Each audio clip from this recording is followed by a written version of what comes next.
If you want my attention, babe, maybe try competing with my fans. That's what Chase said to me, with a smirk, while I was literally the one keeping his dumbass out of eviction court. A year ago, when I was still stupid in love, we met at a mixer for this creative tech workshop. I was there because I'd just finished a huge rollout at work and thought, you know what? Maybe I'll meet people who aren't just engineers arguing over APIs. He walked in with this fake deep vibe black turtleneck vintage camera and talked about creating soundscapes for emotional liberation. I laughed. He was kinda pretentious, but interesting. He bought me coffee, told me I had producer energy. I thought he was kidding. Turns out he meant it. We started dating.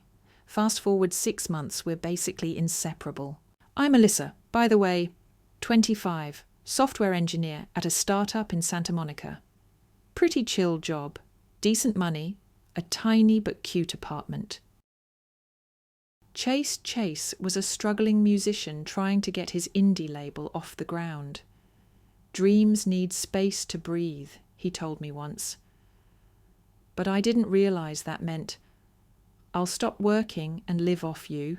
6 months in, the first favour, he had some money saved up when we started dating.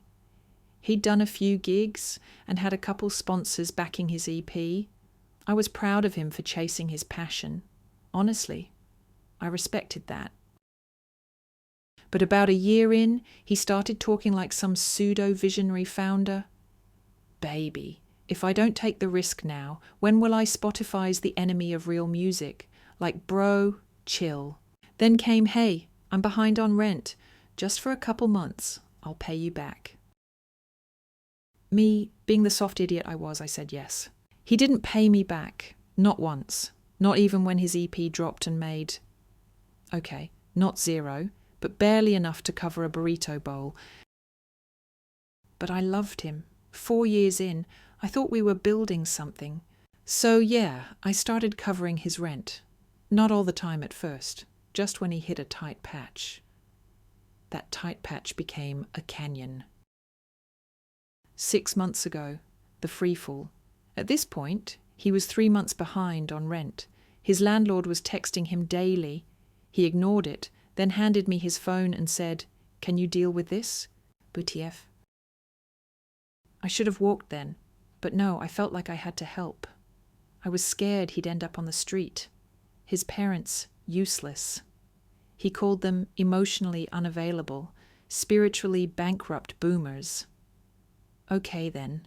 So I told him, don't worry, I got this. You focus on your music. He smiled like he'd just won a Grammy. You're my muse, babe. Gag. 3 months ago, the fade. It started with the little things. He stopped texting me back during the day. Studio's intense, he'd say. Then I'd go a week without seeing him. One time I showed up with food and saw him through the window laughing with 2 women from his production team, both in crop tops, both sitting way too close. I asked him about it. He said, they're part of my creative ecosystem. Again, WTF. But I let it slide. I was tired. I was working 10-hour days and keeping him afloat financially, emotionally, and logistically meanwhile. He was out here being a barefoot, broke-ass Bon Iver with a harem. Last Saturday, the moment it snapped, I decided to take a surprise half-day from work. I texted him, coming by to steal you for the afternoon. No reply, but I went anyway. I rang the bell at his apartment studio. One of his co-workers, Zoe, I think opened the door and made a face like I was a solicitor selling solar panels.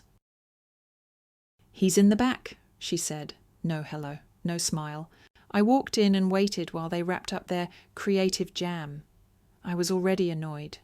The whole room smelled like weed, incense, and narcissism. When he finally saw me, Chase grinned like I was a fan who won a meet and greet. Hey babe, give me 30 minutes, and I'm all yours.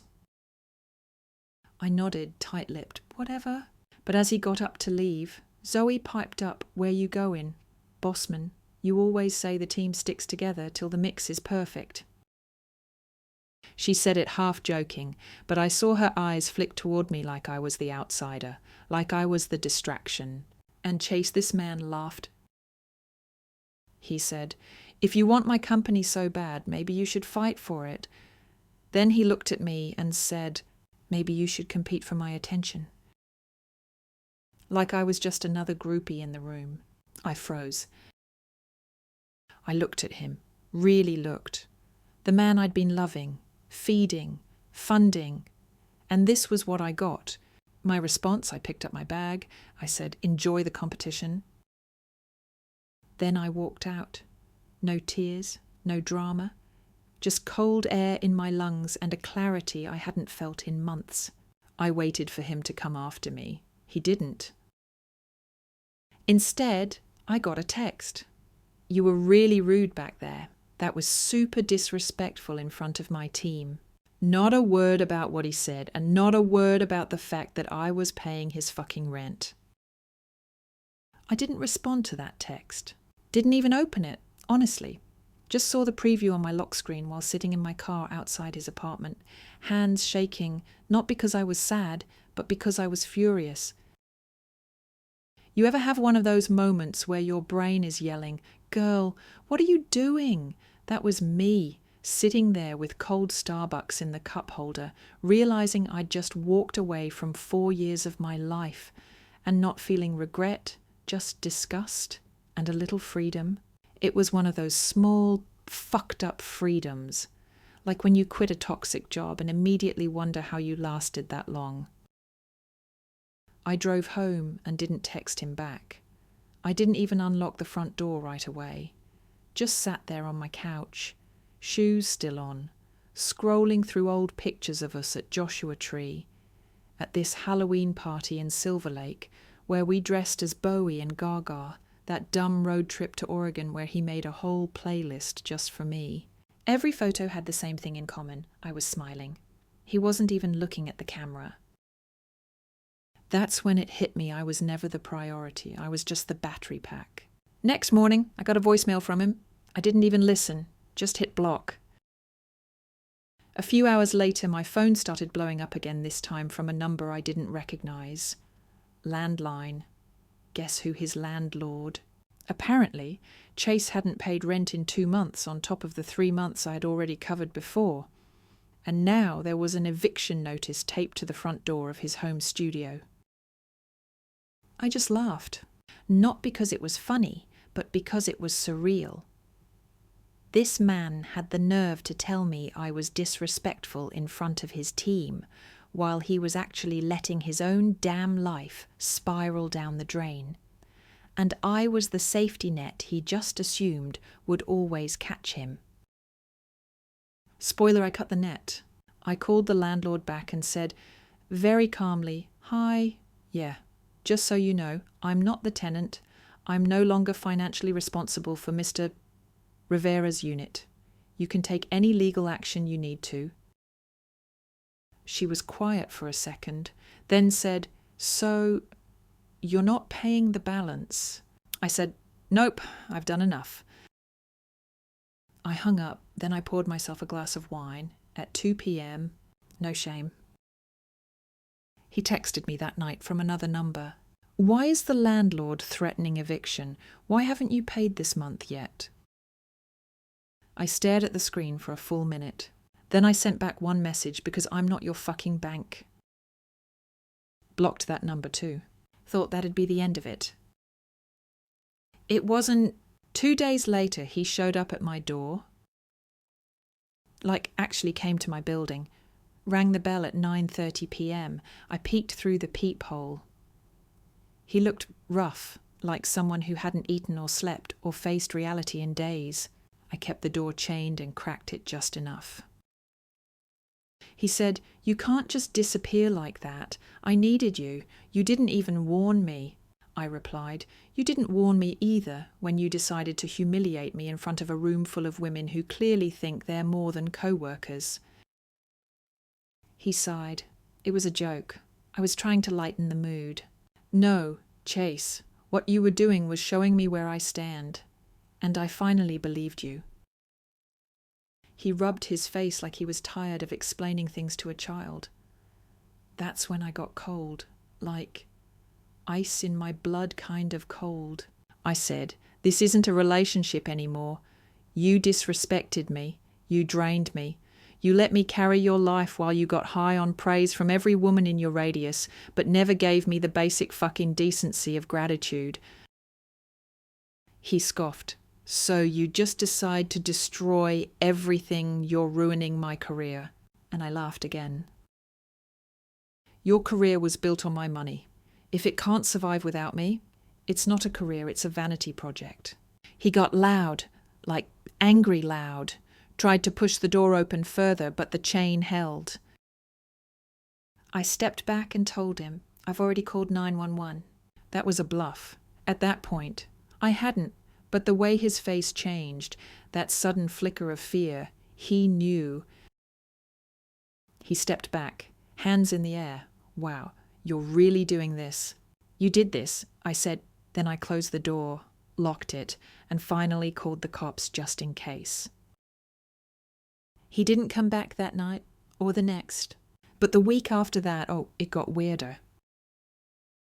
I started noticing him around, just around. He was waiting at the Starbucks across the street from my building one morning, just sitting there, no laptop, no coffee, just staring. I ignored it. Next day, I saw him again, this time near my office, parked across the street in a borrowed Civic. 3 days later, he was walking behind me at Target, always at a distance, never saying anything, but just enough for me to know he was there. I started bringing friends with me everywhere. Maya from work came with me to Trader Joe's.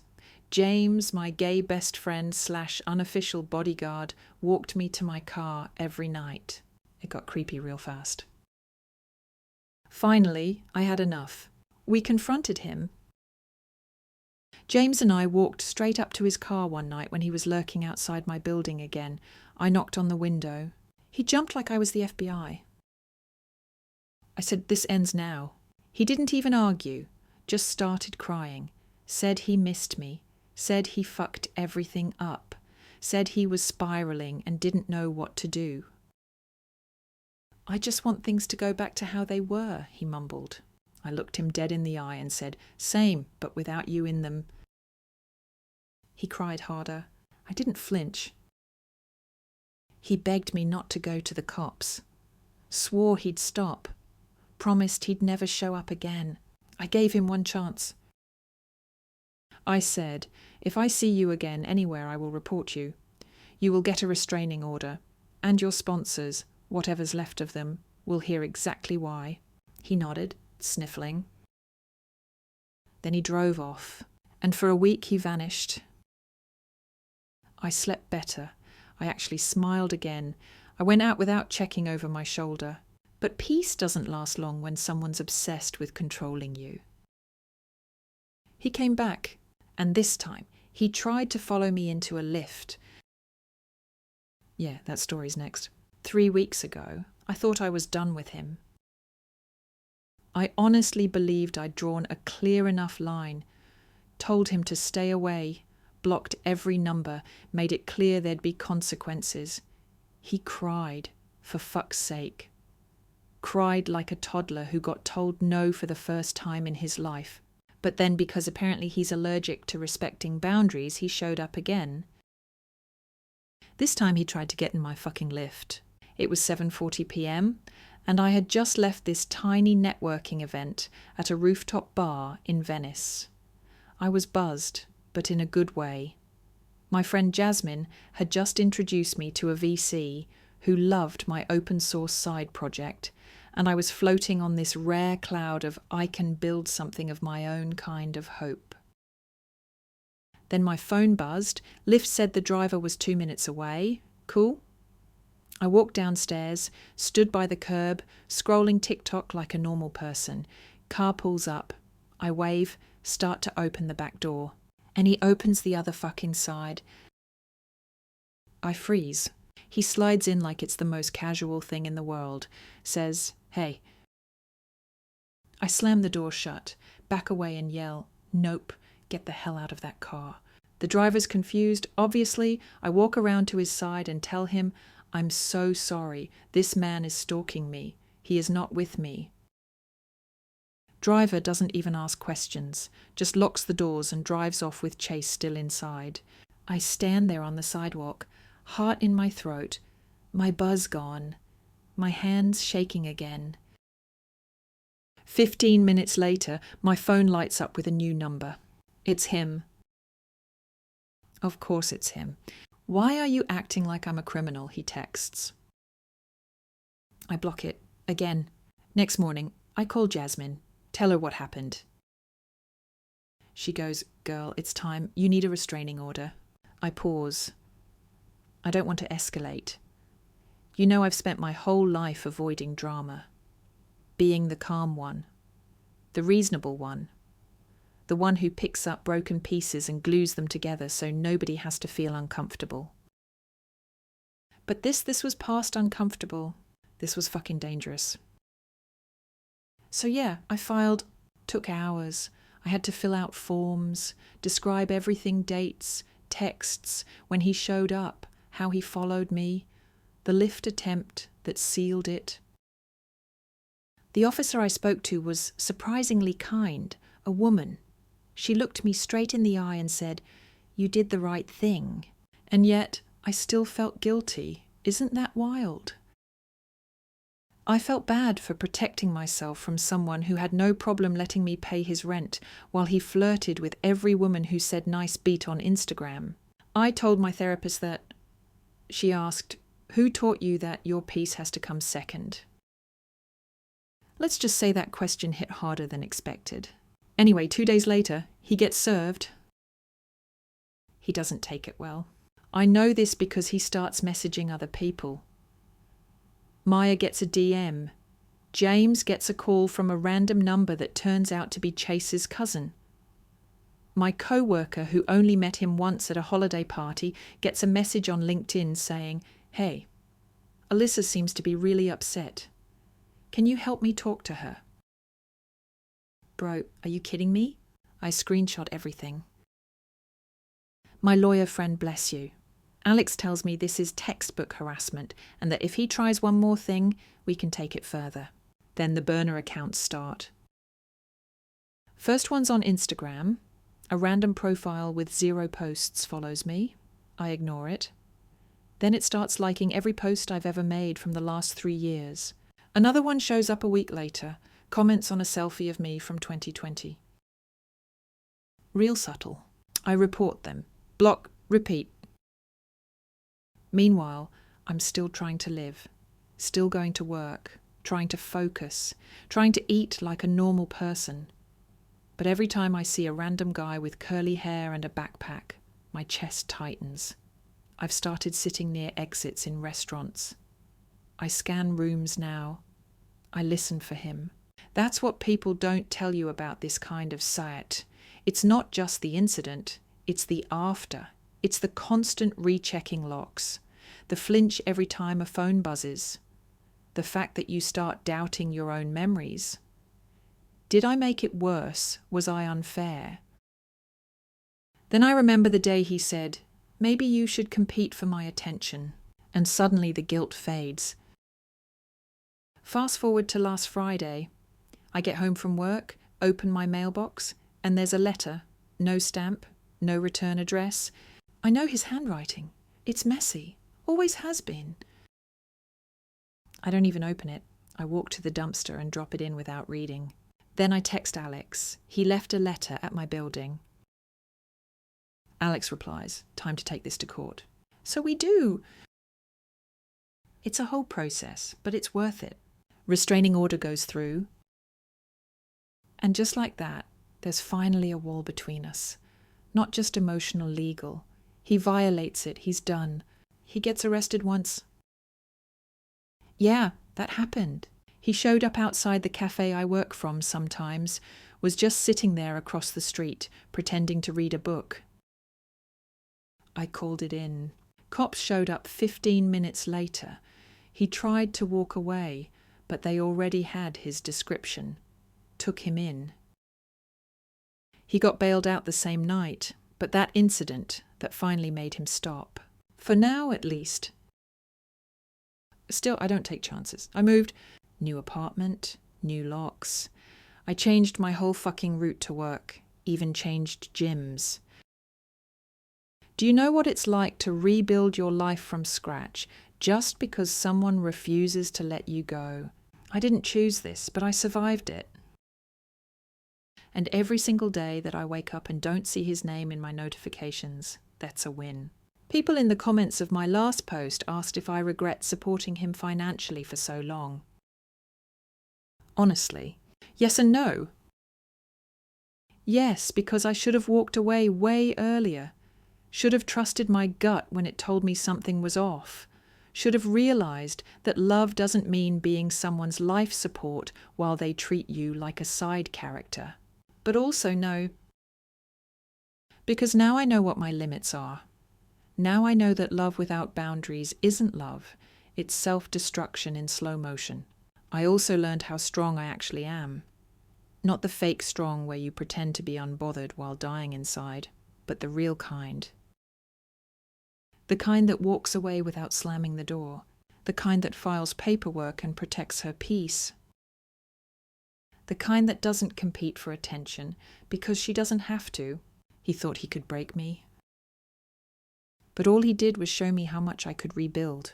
And if I'm being really honest, that's the best revenge of all. 2 months. That's how long it's been since I last saw him. No more texts, no more pop-ups, no random burner Instagram accounts with 0 posts and weird usernames, just silence. And I'll be real with you at first, it was unsettling. You'd think after all the chaos, silence would feel like peace. But when you've been living on edge for months, when you've had to flinch at every unknown number or second guess every knock on the door, quiet doesn't feel safe right away. It feels like waiting. But slowly, I started to unclench. I could walk to the grocery store without checking behind me. I stopped avoiding the coffee shop on 5th. Hell, I even left my apartment door cracked open while I took my laundry down. That's when it hit me. This was the first time in years I was living for me. Not for his deadlines, not to rescue him from another crisis, not to keep his illusions floating while my bank account bled. Just me. I started cooking again, like real food, not just meal prep containers with sad chicken and dry-ass brown rice. I pulled out this old pasta machine I got during lockdown and made ravioli from scratch like I had something to prove. I joined a Women in Tech Discord, posted a few thoughts on burnout and career pivots. People actually listened, replied, DM'd me, said I should write more. So I did. One thread blew up. Something about how women in relationships often become unpaid life coaches and financial managers. I didn't name names, just told the truth. The retweets wild. A small VC firm reached out and asked if I'd be interested in consulting for a few female-led startups. Said they liked my tone, said I had founder empathy. Founder empathy, what a joke. If only they knew the guy I'd been founding for. But yeah, I said yes. Started small, a couple hours a week, helped a team in Seattle streamline their MVP and ran a UX audit for a medtech app in Austin. And something started to shift. I wasn't just recovering, I was building. And it felt good, like really fucking good. Then one day, James and I were out at brunch, bottomless mimosas, obviously, and he looks at me and goes, you know, you're glowing, like post-exorcism glow. I laughed so hard I almost snorted, OJ. He wasn't wrong, though. I looked different, lighter, my skin cleared up, my eyes weren't constantly darting. I had this calmness I hadn't felt in years. Do you ever think you'll date again? He asked. I shrugged. Eventually, maybe, I don't know. Right now, I'm just dating myself. He raised his glass to the realest fucking glow-up of 2025. Clink. And just when I thought that was the wrap on the drama, guess what? A message came in, not from him directly, but from his old music sponsor. Yep. The same guy who'd given Chase that tiny advance to help record his first EP. Apparently, the man finally found my email. He wanted to ask some questions about financial discrepancies on Chase's old business account. I froze for a second, then laughed. Apparently, Chase listed me as his business partner on multiple documents without telling me, so when Saat hit the fan, my name was on the paperwork. I replied and said, just to be clear, I was never a partner. I was a girlfriend who covered rent. Here's my Venmo history, bank statements, and screenshots of everything I paid for. Feel free to cross-check. 30 minutes later, the sponsor replied with, "This explains a lot. Thank you. And sorry. You deserved better." Fucking finally. That night, I went back through every spreadsheet, doc, and email chain I'd ever touched for him. I compiled it into one big folder, just in case any more ghosts came knocking. But I also did something else. I opened a new Notion page and titled it, "What I Would Build If I Wasn't Saving Someone Else." That list it poured out of me. A microfund for female developers launching their first apps, a content platform that translated tech concepts for non-coders, a podcast about emotional labor in modern relationships with receipts. I looked at that list and thought, why the hell not? I already had the skills, the story, the audience, honestly. So I picked one. The podcast. I called it Silent Tabs, you know, like all the emotional labor tabs we keep open in the background while trying to function. Recorded the first episode on my phone in my closet. It was rough. I sounded awkward. My voice cracked a few times. But I told the truth. I told my story, not with names, but with feelings, with raw moments. The time he made me feel like a burden for wanting date night. The time I used my bonus to pay his credit card. The time I sat in a lift sobbing because I felt like his intern, not his partner. The episode got shared more than I expected. DMs came pouring in. Women saying, One woman said she left her fiancé after hearing it. Another told me it made her finally ask her husband to start contributing emotionally, not just financially. That's when I knew I hadn't just survived. I'd turned pain into something useful. And let me be clear, I wasn't out here trying to go viral or get revenge by becoming famous. This wasn't some mastermind play. It was just the natural consequence of telling the truth when you're finally fucking free. Somewhere in the middle of all that, I got an email from Chase. Yeah, the real him. He must have used a friend's account or some alias. It went to my work inbox. Subject line, I'm sorry. I didn't open it. I forwarded it to my lawyer. Then I made tea, curled up on my couch, and watched the sunset through my new apartment's window. It was quiet. No chaos, no noise, no emotional budget bleeding out on someone else's overdrafted life. Just me, finally, and I realized something kind of wild. I thought I wanted closure. I thought I needed him to say I'm sorry, to admit he messed up, to explain why he treated me like a background character in his indie film fantasy. But turns out, the best closure was not needing it anymore. A couple weeks after the podcast dropped, my inbox started looking like a group therapy session. Not kidding. People from everywhere, New York, Seattle, fucking Toronto, started messaging me. Some sent voice notes, others typed out essays, all of them saying basically the same thing. Thank you for saying it out loud. There were women who'd been quietly funding their partners' startups for years. Girlfriends who cooked, cleaned, comforted, and still got told they were too emotional. Wives who were expected to act like support staff while being gaslit into thinking they were clingy. One message stood out. A woman in her 40s said I thought I was the only one keeping a man's dream alive while mine quietly died. I cried reading that. It was the kind of pain you don't usually put words to. You just carry it in the corners of your mouth, in the tightness in your shoulders. And here we were strangers, but every story felt like mine in a different outfit. So I kept going. Silent tabs became a real thing. Got picked up by a small female-run podcast network. They loved the concept, said they wanted to help me polish the audio, get real gear, maybe pitch it for syndication. I was stunned and honestly a little scared. Like, who was I to talk like an expert? But then again, maybe surviving it makes you one. Episode 4 was called When Your Love Becomes a Job You Don't Get Paid For. It blew up fast.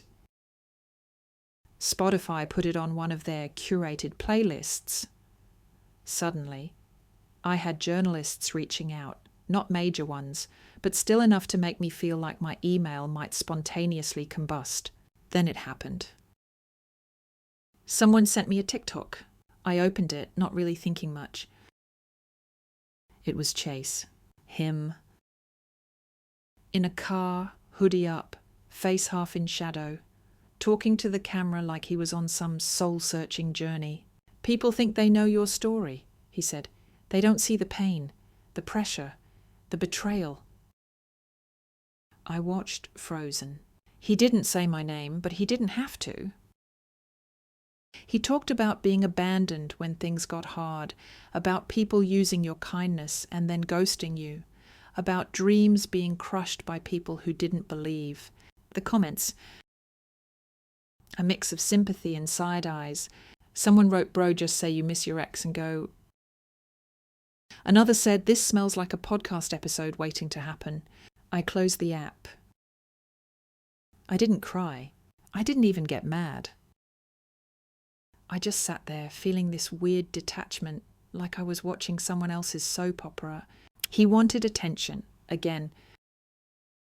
But this time he wasn't getting it from me. I posted a new episode the next day. Didn't mention him. Instead, I talked about narrative control, how manipulative people will rewrite the story to make themselves the victim the second they lose control of yours. That episode hit harder than any of the others, because people knew they'd seen it before, the sad boy rebrand. The you never really knew the pressure I was under speech, the self-pity wrapped in vague spirituality. A week later, someone sent me a Reddit thread. It was under our music industry. Title: Indie producer scammed his ex and sponsors yikes. And there it was. My story anonymized, pieced together from podcast clips, DMs, even a spreadsheet someone had found from an old label pitch Chase had emailed publicly years ago. Comment section was brutal. People were not buying his redemption arc. He was living off his girlfriend and pretending to be Kanye. Embarrassing. He called her his muse, and she was out here paying utilities and giving him Wi-Fi. One person posted a screenshot of a since-deleted tweet where Chase said something like, "Real artists don't need 9-to-5s. They need believers." Someone replied, and a Chase quick pay link, apparently. I should have been giddy, but I just felt tired. It wasn't revenge, not really. He was doing what he always did, imploding in public, hoping someone else would show up to clean the mess. Not my turn anymore, and honestly, I was busy. The podcast team wanted me to speak on a panel at this women's conference in Austin. Me. The girl who used to cry in a lift after Chase joked that I was too intense about commitment. So I bought a new outfit, got my nails done, packed a carry-on, flew to Texas. When I got on stage, Mike clipped to my blazer. The first thing I said was, I used to think boundaries made me difficult. Now I think they saved my life. The room got quiet. Then someone clapped, then more. Afterward, a woman came up to me and said, "You just made me want to leave my boyfriend." I said, "Only do it if you're ready. But if you need permission to choose peace, consider it granted." Later that night, in the hotel room, I poured myself a glass of wine and scrolled through the DMs. Not the weird ones, the real ones. The I finally said no ones. The I started therapy ones. And I felt something I hadn't in forever. Stillness. Like I'd finally exhaled after holding my breath for years. That night I dreamed of nothing. No chaos, no drama, not just darkness and silence and warmth. It was beautiful. A few days after the conference, I got an alert on my email. Chase's sponsor, the one who messaged me before, had officially dropped him. They issued a public statement saying they no longer work with parties engaged in patterns of financial or emotional misconduct. I didn't share it. Didn't post a story, didn't throw a party. "I just sent the link to James," he texted back. "Karma wears a good blazer and heels." And that was enough. This wasn't a movie. There was no slow clap, no grand apology montage, no last-minute realization where he shows up with a guitar and says, "I wrote this for you." Thank God, because that would have been a hard no. This was the real ending. Not a bang, not a meltdown. Just a woman quietly reclaiming her fucking life and living it without asking for anyone's permission.